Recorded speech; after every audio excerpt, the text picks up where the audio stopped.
I mean, as a teacher, I was a teacher for a lot of years. I think that's when I first started learning about this language between you know, you made me upset. Like your behavior is making me upset as Mhm. opposed to like I'm becoming upset by your behavior.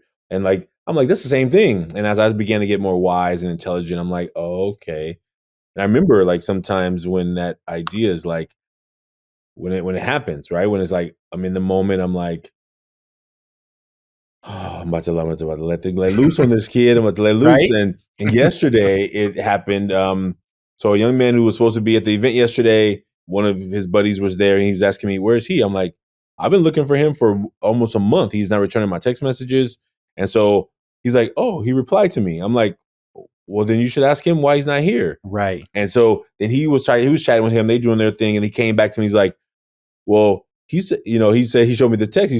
He said, why is Branch mad? He said, I had things to do. Mhm. Why is why is he? And I'm like, tell him that I said, Yep. right? And I was like, oh, don't pass a message to another teenager. You don't Right. pass a message to another, right? And in my Right. mind, I'm like, look, if he gets on the phone, you call him and you let me talk to him.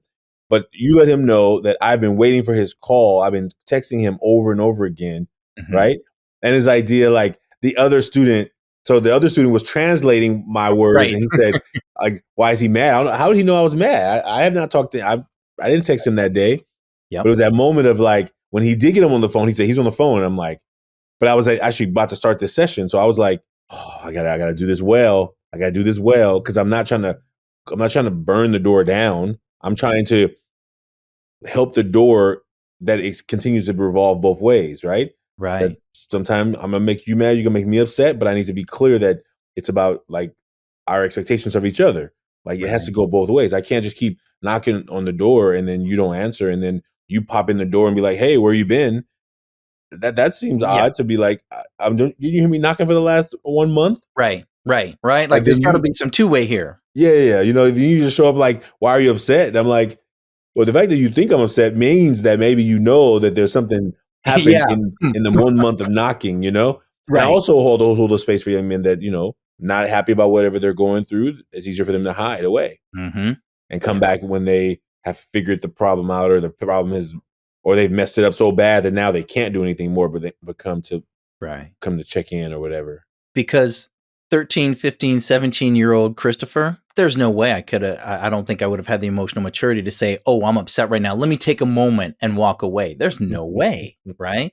I mean, even as an adult, I'm gonna be 52 this year, and I still trip up sometimes, right? I teach people how to do this stuff, and sometimes I still fail, and so it's a good reminder for me, I have to continually practice, right? And when that happens that I stumble and I don't get it right, I also make sure I apologize for it and I own it.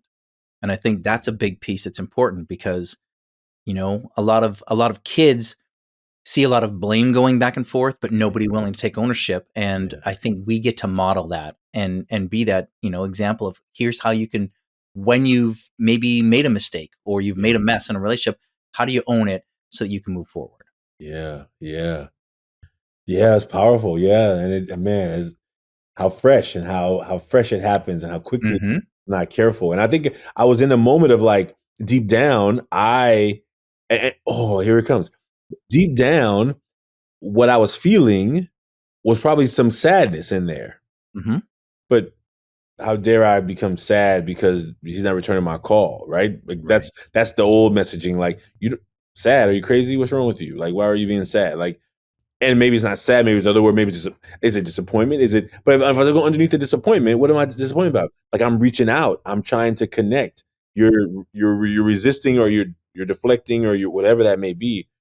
And I think that's the part sometimes that feels like like if you're not careful, like I can respond out of a cover up feeling.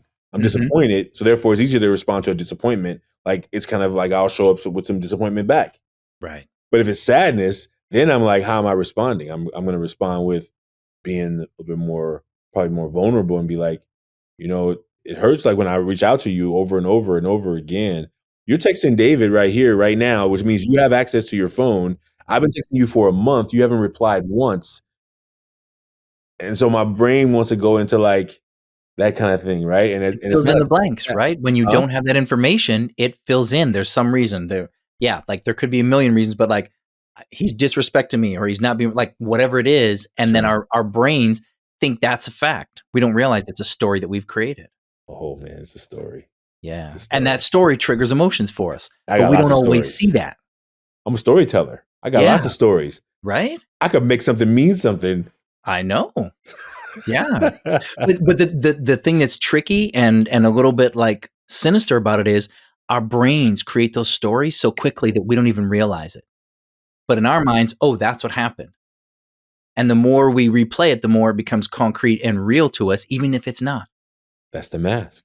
Yeah. And the mask is like, I need to make meaning of this because whatever that person is doing must be real. It must have the worst Mhm. possible meaning behind it. So therefore, let me make up a story to tell myself, right? Which is Right. like, and that's why we talk about this work. Like, there's so much more going on than you can ever tell, right? And my understanding, knowing that that's the case, right? Imagine, especially for young people who may have rough home situations, right? Mhm. Like, if I'm not hearing back from you, I began to worry sometimes too, right? What's going on? What happened? What's do I need to go do a walk by, a knock by? Do I like and to not like get overwhelmed, right? I mean, I've been doing this work for 19 years and I'm still, there's still things I'm still learning. Okay. Take don't make up a story. Ask more questions. Okay, they're not responding. And like in the old days, there was not these. I couldn't Right. text you. I show up No, at your house. You know what I do? I should go exactly. knock on the door, be like, "Hey, where you been? Why Yeah. you haven't been to a meeting?" Now, because of oh, interesting. Because of trying to collapse time frames, I'm like, "Well, I've been texting you." Well, normally that's not how we would. That's how we did the work in this program. There was not that. You didn't have one of those, right? So I would come to the house and I would ask the question, "Where you been?" Mhm. As opposed to now that you got the power in your hands. I see it was delivered. There's a star on it. You know Yeah. what I'm saying? I can even I tell know that you you. read it, right? Yeah. Technology tells me you read it. Like, why? What? What? Yeah. Oh, that's hilarious. That's hilarious. And sometimes I just gotta go back to old school. Gotta go back. I'm gonna show up at the house. Like, where you at? Where you been? The face to face, right? And as you said, and you still don't even know what's going on. Like there may be a whole lot going on in his world that he isn't comfortable talking about. So again, it's sometimes us being able to pause and go, wait a minute, let me just check what assumptions have I got right now? And then like what might be true. And like life happens sometimes too. That's the other thing. But we are so like you talk about these devices, and I believe it's destroying our ability to communicate because people will send a message and they will expect that if they don't get an instantaneous response, something is wrong. And I tell people, I have a life. Like I don't walk around with this in my pocket in my hand every minute of the day. So if you don't hear from me within an hour, it doesn't mean I'm dead or lying under a rock or that I'm ignoring you, but have a little bit of grace. And some people that are close to me, they know that. Other people, they have to learn that. But it's like these devices expect us to respond immediately, or we are not good friends or colleagues.